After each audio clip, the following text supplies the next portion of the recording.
Hello everyone, my name is Albert von Schnacktelstien, and today, along with me, you will learn about hackathons. Inside we have a hack enthusiast, Harald von Hackman, and he's waiting for us to interview him. So tag along.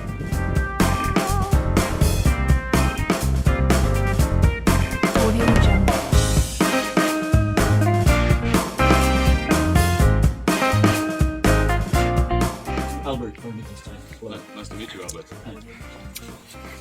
So, Harald, is it? Yes, Harold indeed. Yes. You are a hack enthusiast. Why don't you start by telling what a hackathon is? Wow, that's a very tough question.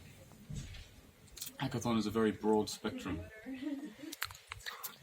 But it's not what the title would lead you to believe. It doesn't actually involve hacking into anything. I see. But we're trying to hack some kind of solution. So a hackathon is essentially a collaborative problem-solving event where the main goal is to find a solution, which could be either an application, a website, a piece of software, a new methodology or new concept, or an actual physical product. Interesting. What are some of the most typical and characteristic problems that hackathons try to solve? Well, initially hackathons were developed as a way of companies improving some sort of coding or software. So a lot of the original hackathons were about coders coming together in the same room and sharing their ideas and writing new pieces of software. For example, Facebook is a world-renowned hackathon hoster, and things like the like button was developed through hackathons. One notable hackathon involved Facebook having all of this data but not really knowing what to do with it. So the problem was, can you provide some sort of platform where we can actually use this data? But nowadays hackathons have diversified and there are all kinds of different problems. So very broad. Yeah, so from brainstorming sessions to product finding. So why don't we dig a little deeper on what actually happens in a hackathon, and will you tell us a little bit about the practicalities of how it works?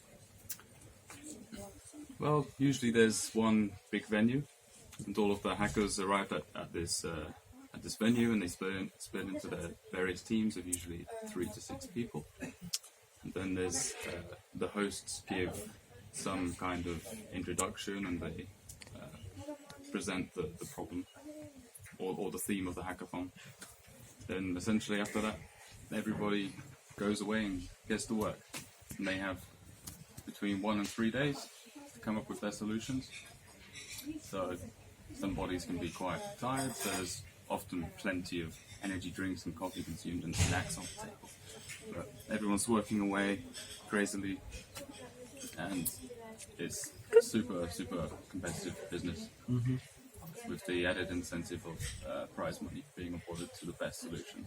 So after the 3 days, all the solutions are gathered and the awards are given. Hackathons are very popular today, and it's a very trending topic. Why don't you try to explain a little bit why this is specifically? Well, essentially hackathons are a fun event and a great way to learn new things and develop one's skills, and they're an excellent platform for idea sharing and skills sharing, because basically a hackathon is often like anything goes, which allows people to be creative to their heart's content. They're also a great place for networking with other talented individuals and like-minded individuals, and you get to meet some of the most skilled people from all over the world with diverse backgrounds and diverse skill sets.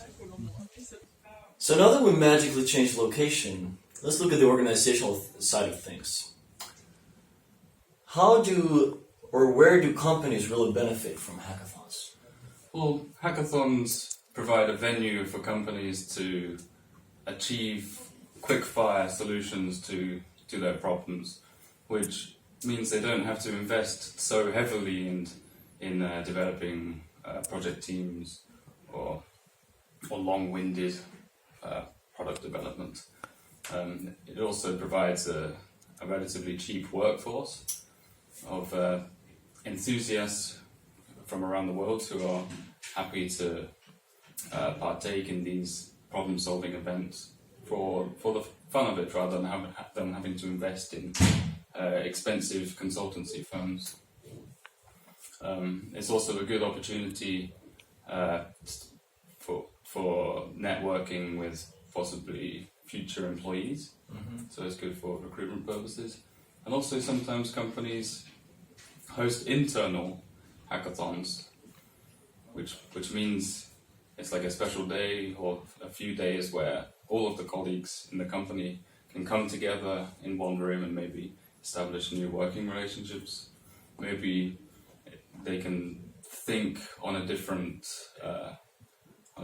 kind of level, so they don't have to be in the same mindset all the time at their work. It gives them a new space, which is a great place for fresh ideas and lots of collaboration. Absolutely. Previously you mentioned that hackathons started off by being program-oriented or code-oriented events. You also mentioned that nowadays they're taking a little bit more of a product development or product design approach to things. Could you elaborate a little bit? Yes, well, funny you should ask me that. Luckily I have this handy graphic already on the whiteboard for us. Great. So, yes, hackathons have now started to explore more diverse territories such as product development. And one example of a product development hackathon, which was established here in Finland, is one called Dash. And Dash promotes the concept of design thinking. And one such method for design thinking is the double diamond approach, which is what we see on this board. The two diamonds being... Exactly. So let me explain a little more about this. So first of all, you start with the problem. And sometimes problems aren't very well understood, so there needs to be lots of research and analysis put into actually defining what the problem is. So that could take the form of interviewing users, making surveys, etc. But this section is basically for just putting down all the ideas possible onto paper. And then we move on to the definition. So now we understand what the problem is, we can start to define some potential solutions, and we can also start creating specifications that the solutions have to meet in order to solve these problems. So then that's when the real product development starts, sort of the meat of the work is carried out. The prototyping and the testing of the products. And then in the end, voila. Not quite voila, we still have to take some of the solutions which may work and then somehow choose between them, which, for example, we could use a So maybe... poo chart. No? Well, the goal is to have a solution. Exactly.